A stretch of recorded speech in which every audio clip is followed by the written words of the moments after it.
At Anzio, 2 German MG-42s owned 300 yards of open ground. Sergeant Sylvester Antelak knew the math.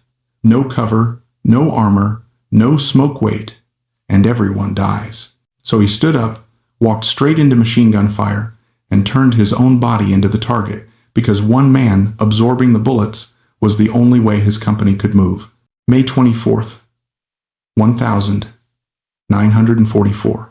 The second day of the Anzio breakout opened under low clouds and drifting smoke, but the ground itself offered no mercy. Southeast of Cisterna, Company B lay flat in reclaimed wheat fields, pressed into mud that had once been swamp. There were no hedges, no trees, no folds in the earth, only shallow furrows and open distance. 2 German machine gun positions sat ahead, perfectly placed, their fields of fire overlapping like the jaws of a trap. MG-42s had already found their rhythm. Short bursts, pause, traverse, fire again. Anyone who lifted a head drew immediate fire. The sound tore across the field fast, mechanical, unmistakable. The men of Company B had been advancing minutes earlier. Now they were pinned, unable to move forward or back. Ammunition crept lower. Casualties lay where they had fallen, unreachable. Sergeant Sylvester Antelak studied the ground from his stomach. He had fought in North Africa, Sicily, and Salerno. He knew what artillery did once observers had time to work. He also knew what machine guns did when given open ground and patience. The first German position was about 200 yards away. The second sat another 100 yards beyond it. As long as both guns fired, the company was locked in place. No clever maneuver available, no flanking route, no smoke thick enough to last. The situation reduced itself to a single question: how to break the machine gun geometry before it broke the company. Antelak looked back at his men, then forward at the guns. He didn't call for volunteers. He didn't wait for orders. He rose from the ground, Thompson in hand, and stepped out alone into the open field. May 24th, 1944. The second day of the Anzio breakout had already stalled in the wheat fields outside Cisterna. The land was flat and exposed, a product of Mussolini's drained marshes, and it gave the defenders everything. Company B lay pressed into mud with nowhere to hide. 2 German machine gun positions dominated the field ahead, their fire overlapping so completely that any movement drew immediate bursts. MG-42s worked methodically: short, controlled fire, pause, traverse, fire again. The sound cut across the field like tearing cloth. Men who tried to crawl were pinned. Men who lifted their heads were driven back into the dirt. Casualties lay exposed, unreachable. The company was frozen in place, and time was turning against them. Sergeant Sylvester Antelak lay among his men, watching the fire patterns. He had seen this situation before in other campaigns. He knew what happened when infantry stayed still under observed machine gun fire. Artillery would follow. Counterattacks would come. Waiting was not survival, it was delay before death. He measured the distance without instruments, about 200 yards to the first gun, another 100 beyond to the second.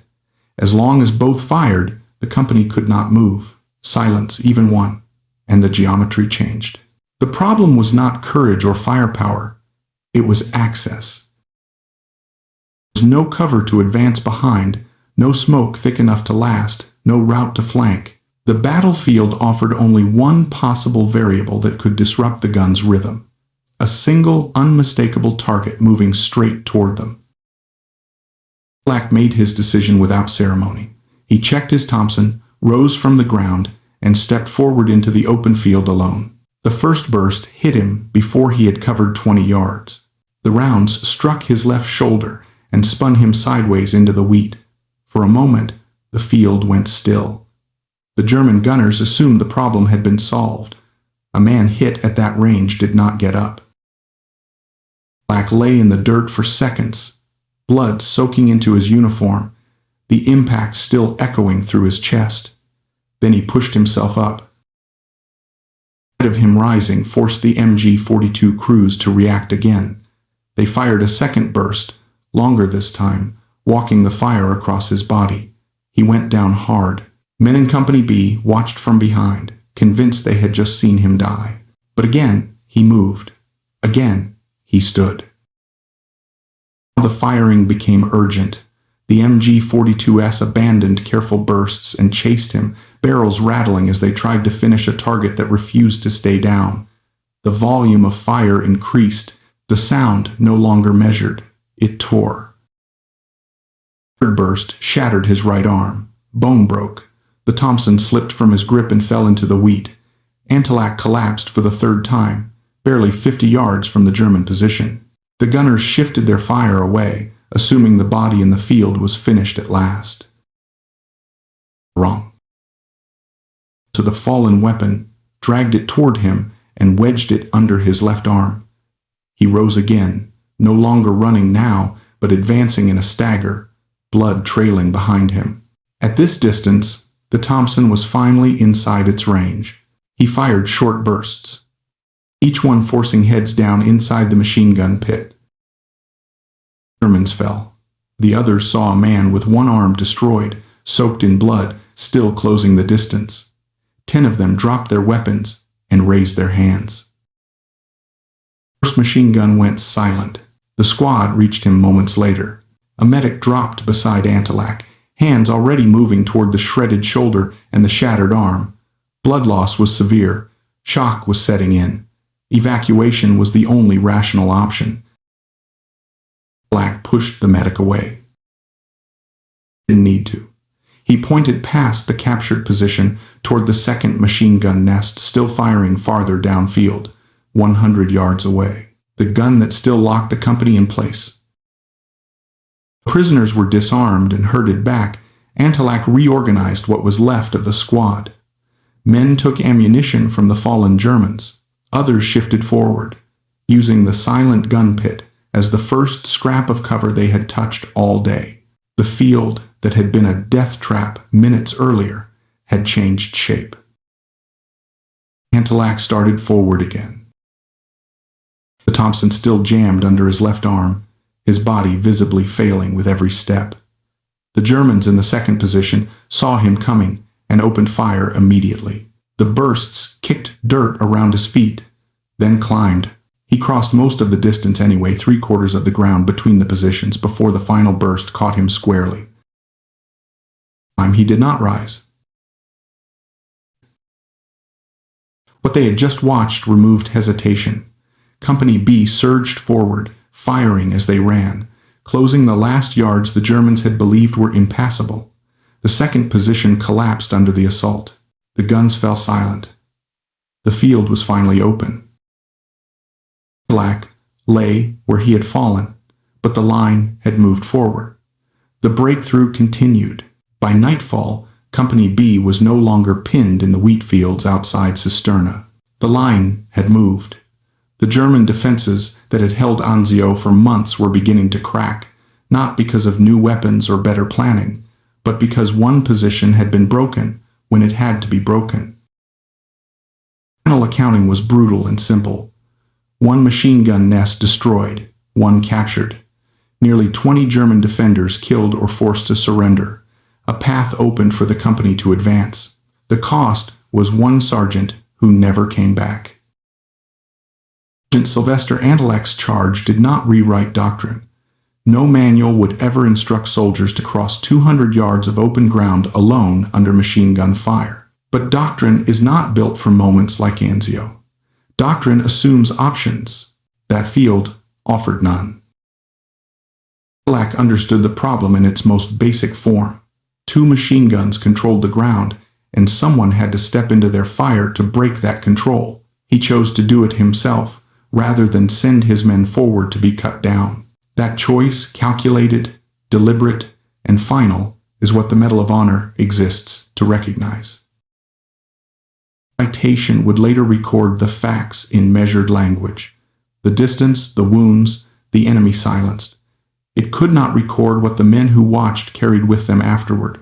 They had seen a man absorb the violence meant for all of them and keep moving until the ground itself changed. Anzio breakout continued. Rome fell days later. The war moved on. But in one wheat field outside Cisterna, the outcome turned because one soldier became the target, so the rest could advance. What Sergeant Sylvester Antillac did outside Cisterna is often remembered as courage, but courage alone does not explain it. Plenty of brave men froze under machine gun fire at Anzio, not because they lacked will, but because the situation offered no visible solution. Antillac's action mattered because it was tactical clarity under absolute pressure, not impulse. May 1944. Anzio had become a laboratory of attrition. 4 months of siege warfare had stripped the battlefield of illusions. Infantry learned quickly that survival depended less on heroics and more on geometry, fields of fire, observation angles, time under exposure. The Germans understood this better than anyone. Their MG-42 positions were not just weapons. They were mathematical problems imposed on the attacker. Any unit caught in open ground was already defeated unless the geometry could be broken. Antillac understood that reality instinctively. His background mattered. Years of combat across North Africa, Sicily, and mainland Italy had taught him how quickly hesitation killed. He had already been wounded 3 times. He knew exactly what sustained machine gun fire did to pinned infantry. He also knew that ordering his squad to rush forward together would only multiply casualties without changing the outcome. 10 men charging meant 10 bodies in the beaten zone. 1 man charging meant 1 point of fixation.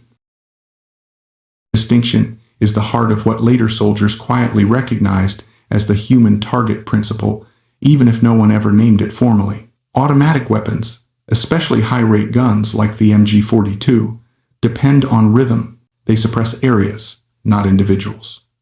When forced to track a single, advancing target, the gun's advantages begin to erode. Barrels heat, crews rush shots, situational awareness narrows. Fire discipline collapses into urgency. Black exploited that weakness with his own body. It is important to understand that this was not blind sacrifice. He did not expect to survive, but he did expect to succeed. His goal was not to kill everyone in the position. It was to reach a distance where the machine gun no longer dominated the fight. Once inside that envelope, the Thompson submachine gun, ineffective at long range, became decisive. The surrender of the first position was not miraculous. It was logical. The German crew had lost their positional advantage, their gun, and their psychological control of the field.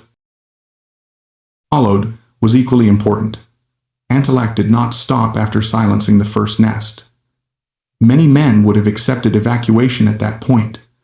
The mission, in personal terms, was already complete, but the battlefield did not care about personal limits.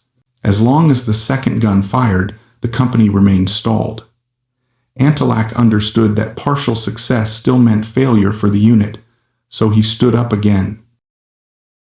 Death between the 2 positions is sometimes misread as tragic overreach. It was not. It was the final extension of the same calculation. He had already altered the field. The men behind him had seen what was possible. When he fell, the psychological barrier that had pinned Company B collapsed entirely. They no longer perceived the ground as impassable. That shift, more than firepower, carried them forward. Military historians often ask whether actions like Antillac's change doctrine. The answer is almost always no, and that is appropriate. Armies cannot build doctrine around acts that require near certain death, but doctrine is not the only measure of value. Some actions reinforce truths that doctrine already assumes but rarely illustrates so clearly. Antillac's charge reinforced 3 principles that armies have understood for centuries but often forget in abstraction. Leadership under fire is not about orders. It is about example.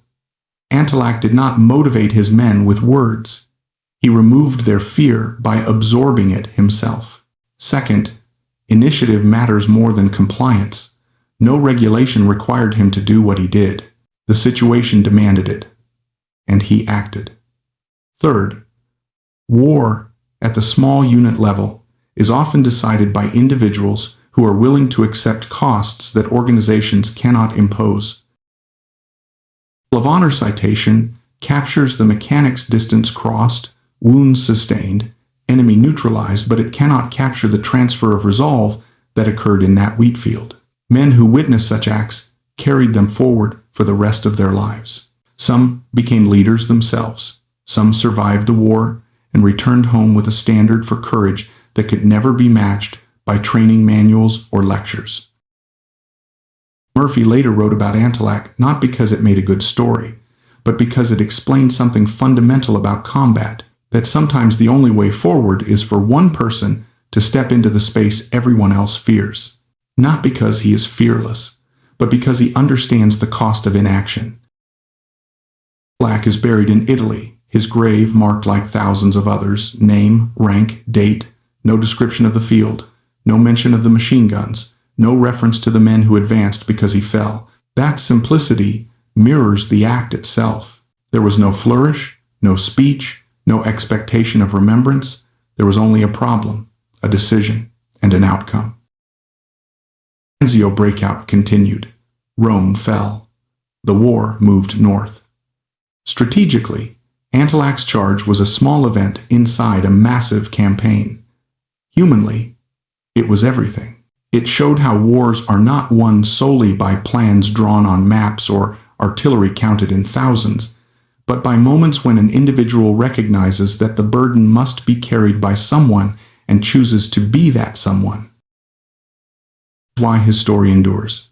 Not because it is inspirational in the abstract, but because it is honest. It shows what leadership costs when there is no safe option left. By the time historians step back and examine Anzio as a campaign, the scale overwhelms the individual. Divisions, artillery groupings, tonnage landed, casualty figures stretching into the tens of thousands. In that context, a single sergeant crossing a wheat field seems insignificant. But that perspective misunderstands how battles are actually decided on the ground. In Anzio, the Allies did not lack men, guns, or ammunition. What they lacked, repeatedly, was freedom of movement. German defensive doctrine was built to deny that freedom at the lowest possible cost. A well-sighted machine gun, protected by observation and overlapping fire, could halt an entire company. Multiply that across miles of flat terrain, and momentum vanished. The beachhead stagnated not because the Allies were weak, but because every advance required someone to step into a killing zone and survive long enough to break it. This is where Antilac's action becomes more than a story of bravery. It becomes a case study in how stalemates end. His charge did not succeed because he was unusually strong or lucky, though luck played its part. It succeeded because it attacked the problem at its source. The machine guns were not defeated by superior firepower. They were defeated by the collapse of their control over space. In modern military analysis, this is sometimes discussed in abstract terms: suppression, dominance, tempo. Antilac lived it physically. He understood that as long as the German gunners felt secure, protected by distance and open ground, they would continue firing methodically. Once that security vanished, once a wounded man kept advancing despite everything they threw at him, the psychological balance shifted. The machine gun stopped being an instrument of certainty and became a liability that had to be abandoned or surrendered. The psychological shift mattered as much to Antilac's own men as it did to the enemy. Soldiers pinned under machine gun fire experience a specific kind of paralysis. It is not fear alone. It is the certainty that movement equals death. Once that belief takes hold, even orders become ineffective. Men obey outwardly, but remain immobile. What Antilac shattered was not just the enemy position, but that belief. The squad saw him rise again after being hit. They were not inspired in a cinematic sense. They were recalibrated. If one man could cross that ground, then the ground was not impossible. Dangerous? Yes. Deadly? Absolutely. But no longer absolute. That distinction is everything in combat. Once movement becomes conceivable, it becomes executable. The final charge by Company B after Antalak fell was not reckless, it was decisive. The Germans had already lost the initiative. Their fire had failed to stop what it was supposed to stop. The attackers were no longer tentative. They were moving with intent, and machine guns are least effective against attackers who refuse to pause. After the war, the U.S. Army would analyze thousands of engagements and draw conclusions about combined arms, fire and maneuver, and leadership. Antalak's name would appear in records, in citations, in memoirs. But what his action really reinforced was something older than doctrine, that leadership sometimes means absorbing violence personally so others can function. This is why so many Medal of Honor actions from World War II look similar when stripped to their core. A man advances alone, a position is silenced, others follow. The common thread is not suicidal impulse, it is judgment under extreme constraint. These men were not ignoring risk, they were weighing it honestly and choosing the only option that preserved the unit. Antalak's background as the son of a miner is often mentioned, but not because it romanticizes hardship. Mining teaches a specific mindset. Collapse is not theoretical. If something goes wrong, it happens fast, and hesitation kills everyone. Problems are solved directly or not at all. That mentality translates cleanly to infantry combat, especially in terrain where there are no second chances. Refusal to accept medical evacuation after the first position fell is often misunderstood as stubbornness. In reality, it was situational awareness. He knew the job was not finished. He also knew that once momentum stalled again, it might never restart. His body was already spent. His usefulness lay in moving forward, while forward movement still meant something. The tendency, especially in peacetime, to separate heroism from calculation, to treat acts like Antalak's as emotional rather than rational. That separation is comforting, but false. His charge was rational within the brutal logic of that battlefield. It was costly, but it worked. And because it worked, dozens of other men lived who would not have otherwise. Years later, highways were named, plaques installed, ships christened. These honors matter, but they are secondary. The real legacy of Antalak's action is less visible. It lives in how soldiers think when they are pinned, out of options, and watching the clock run out. It lives in the unspoken understanding that sometimes the only way to move a line forward is for someone to step ahead of it. Wars are remembered for victories and defeats. Soldiers remember them for moments like Cisterna, where the outcome hinged not on strategy but on a single decision made in the dirt. Antalak did not change the war by himself, but in that field, on that morning, he changed everything that mattered. What Sergeant Sylvester Antalak did at Anzio cannot be understood if it is framed only as bravery. Bravery is too vague, too comfortable a word. It suggests emotion, impulse, or fearlessness. What happened in that wheat field was none of those things. It was a cold recognition of reality and a deliberate acceptance of its cost. In May 1944, the Anzio beachhead had stripped illusions from everyone who fought there. Months of artillery fire, failed advances, and static lines had taught infantrymen that survival was governed by geometry, not optimism. Open ground controlled by machine guns was not dangerous in theory, it was lethal in practice. Units did not die because they lacked courage. They died because they stayed where the mathematics guaranteed their destruction. Antalak understood this instinctively. He did not need a map or a staff briefing to know what would happen if Company B remained pinned. German artillery would eventually range in, ammunition would run low, casualties would accumulate without movement. Staying alive for another minute did not increase the odds of survival. It only postponed death. That understanding is what separated his action from recklessness. He was not choosing between life and death. He was choosing between one death and many. In modern language, his decision would be described as risk concentration. Instead of spreading danger across an entire unit, he absorbed it himself. That is not something doctrine can mandate, because doctrine cannot demand that level of sacrifice, but it is something combat reality occasionally requires. When no maneuver exists, when no fire support can change the equation, the only variable left is who will carry the risk. Machine gun crews he faced were not incompetent. They were veterans, well-trained, properly positioned, doing exactly what their doctrine demanded.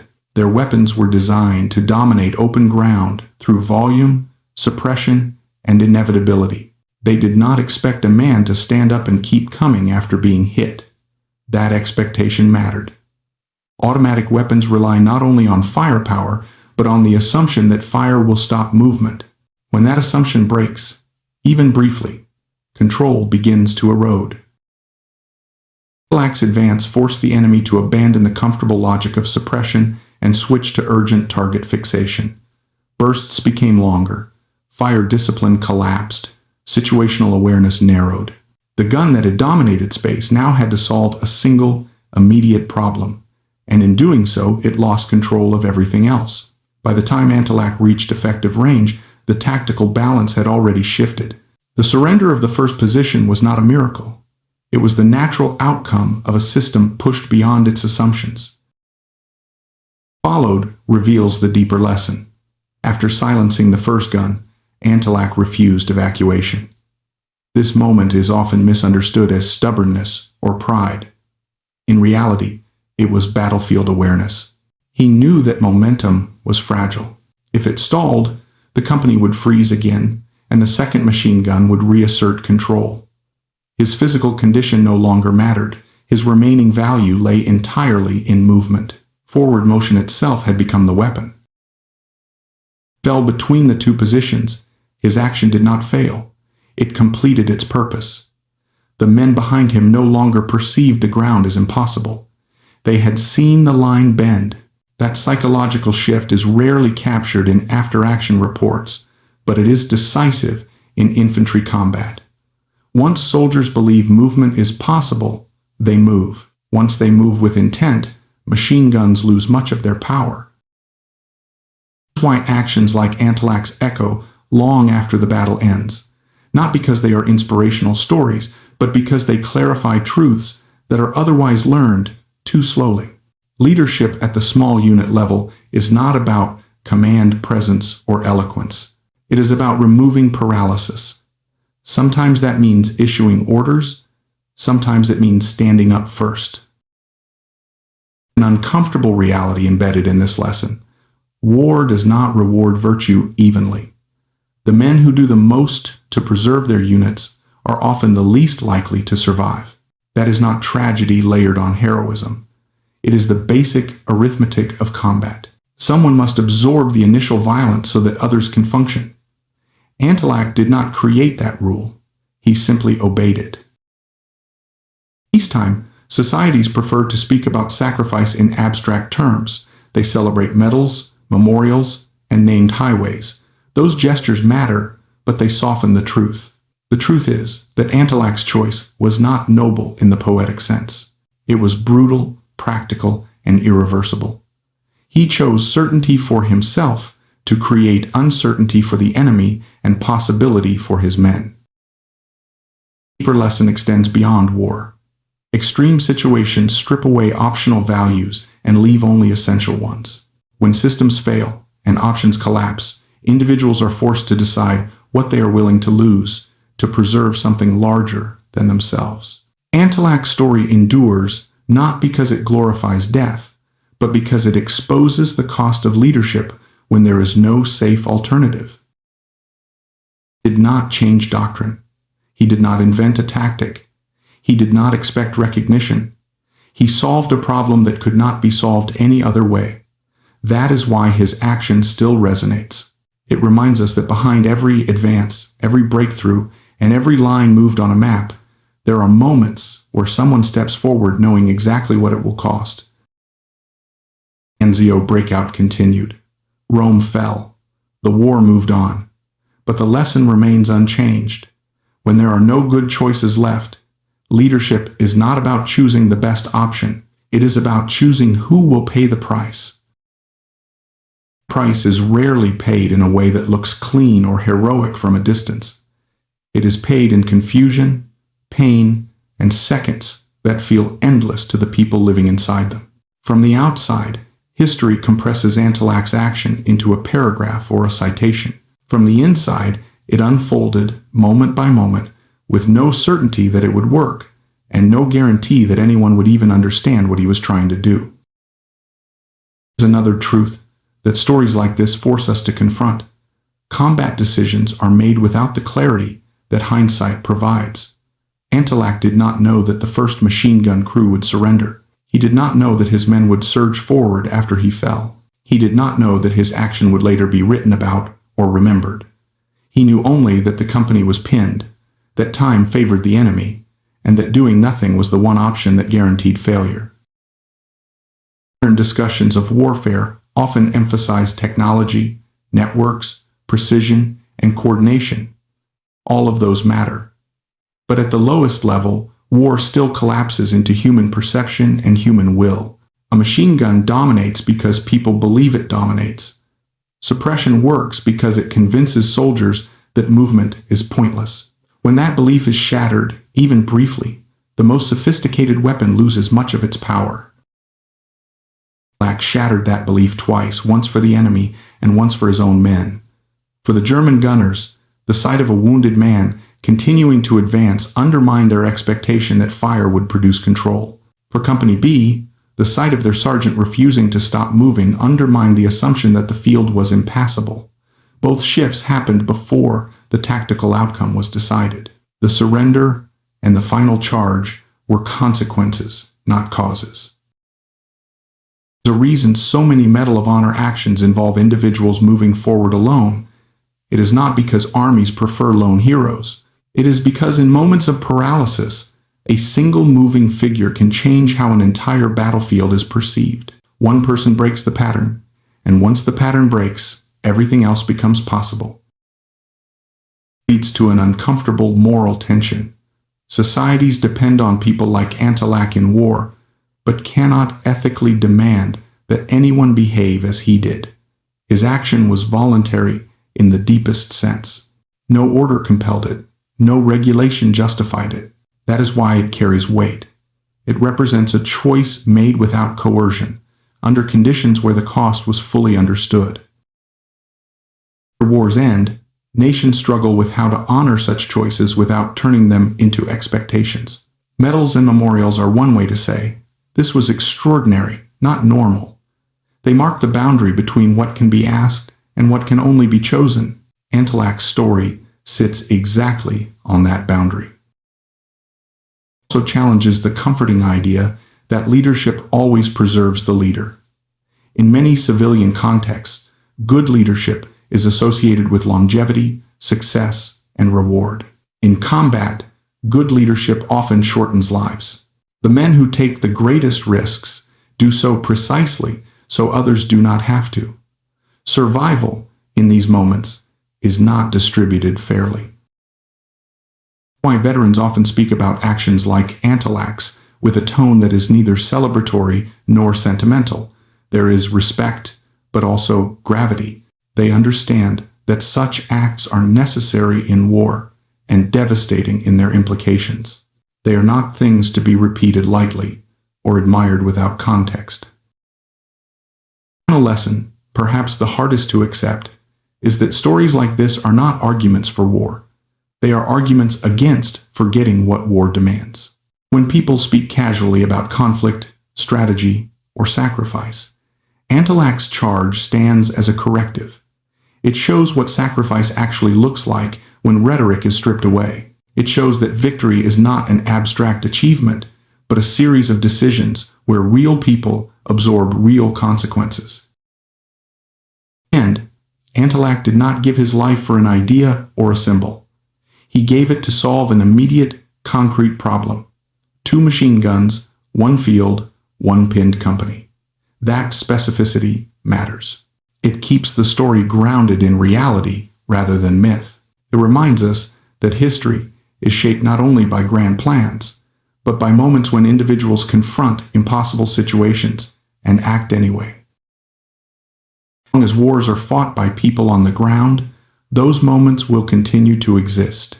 The hope is not that there will be more stories like Antilac's, but that remembering them makes societies more cautious about creating the conditions that require them. Because the clearest lesson of all is this: when someone has to step forward knowing they will not come back, something has already gone terribly wrong. The danger, over time, is that repetition turns these moments into templates rather than warnings.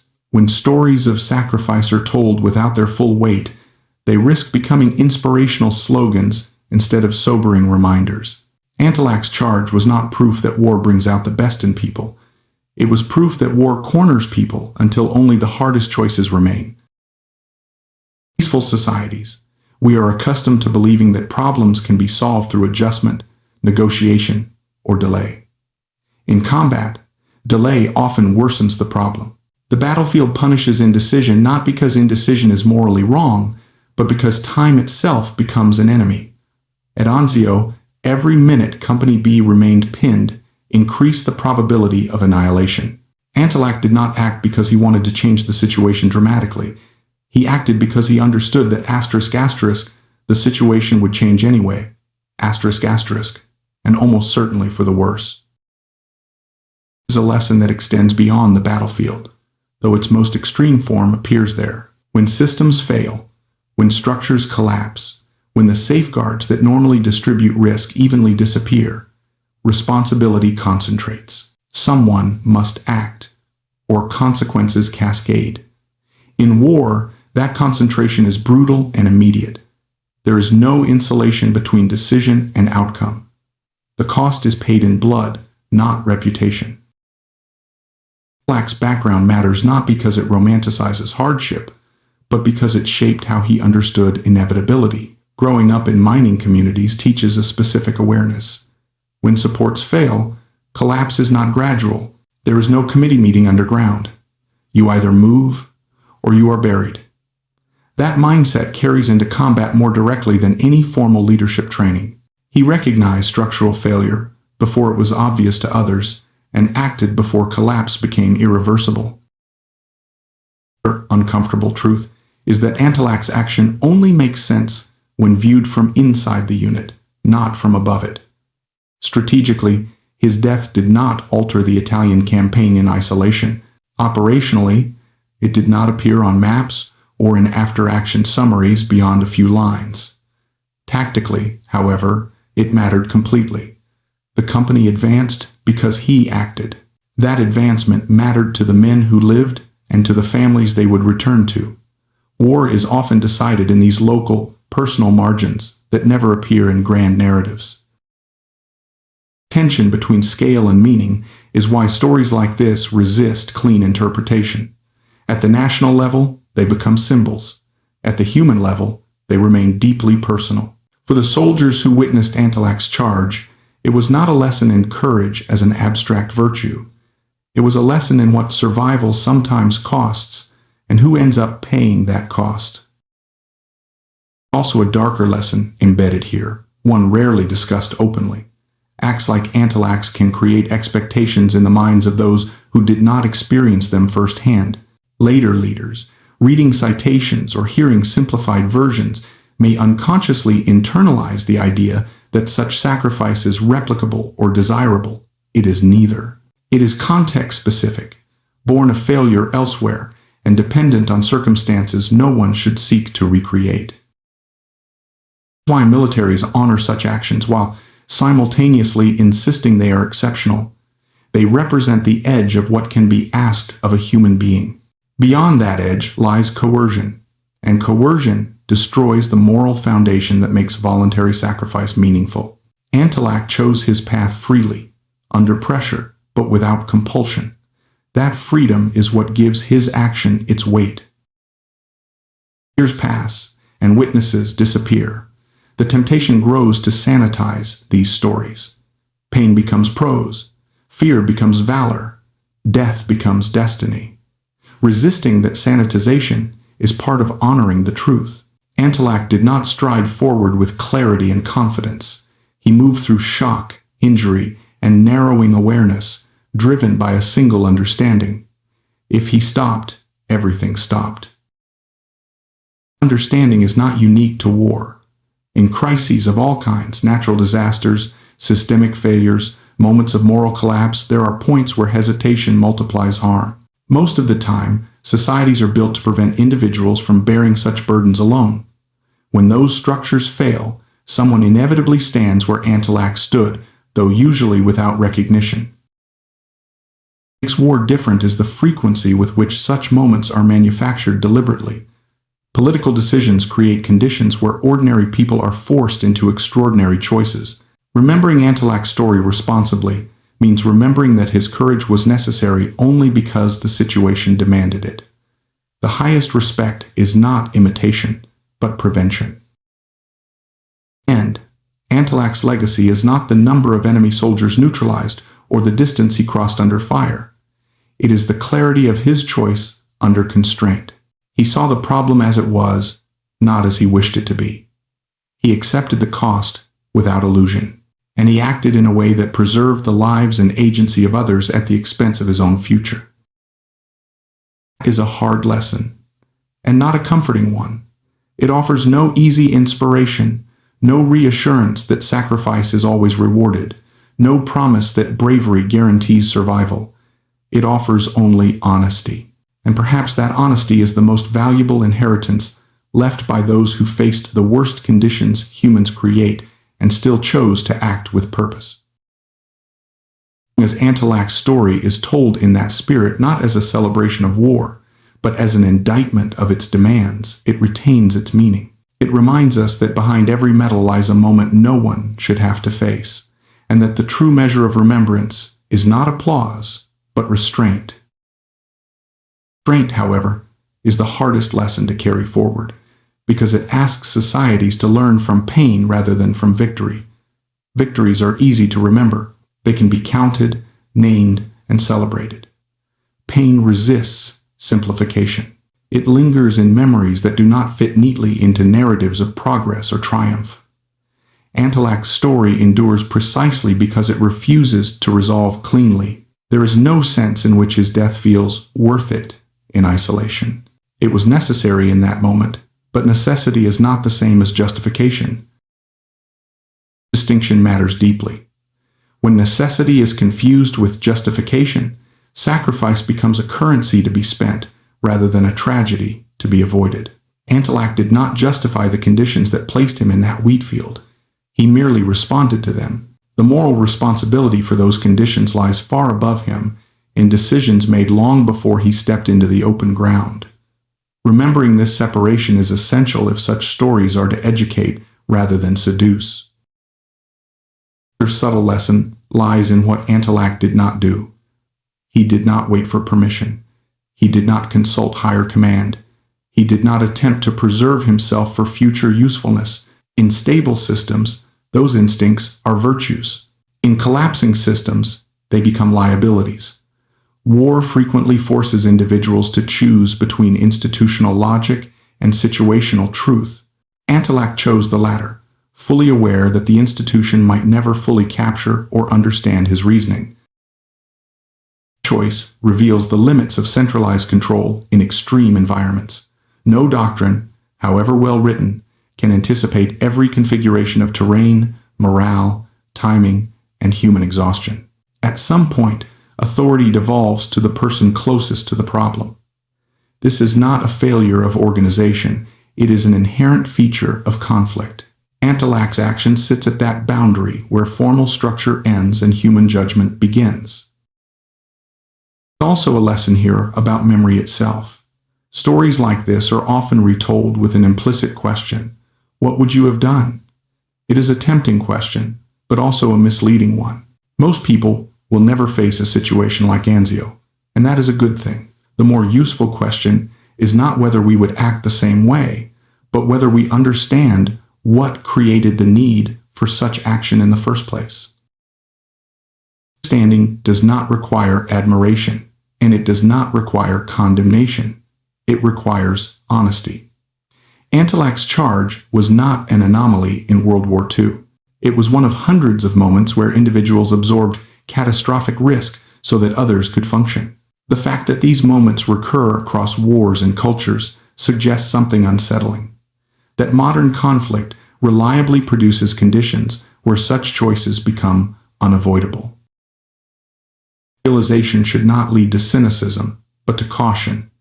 Every time societies accept war as an abstract tool, they outsource its costs to people like Antilak. Those people rarely look like heroes when they are making their decisions. They look tired, wounded, frightened, and resolute. They are not thinking about legacy. They are thinking about the men beside them and the seconds slipping away. Perhaps the most enduring lesson, then, is not about courage or leadership, but about responsibility at every level. Antilak assumed responsibility when no one else could. The question his story leaves behind is whether those who decide when and where wars are fought assume an equivalent burden. If they do not, stories like his will continue to be necessary. In that sense, remembrance is not passive. It is an active obligation to connect cause and effect, decision and consequence. To remember Antilak properly is not to glorify his death, but to recognize the chain of events that made it inevitable and to ask whether those chains can be broken in the future. His name remains carved in stone, his actions compressed into citations, his story passed from generation to generation. What cannot be carved or cited is the weight of the choice he made or the cost of the system that required it. That weight belongs to the living. As long as it is carried honestly, his story serves its true purpose,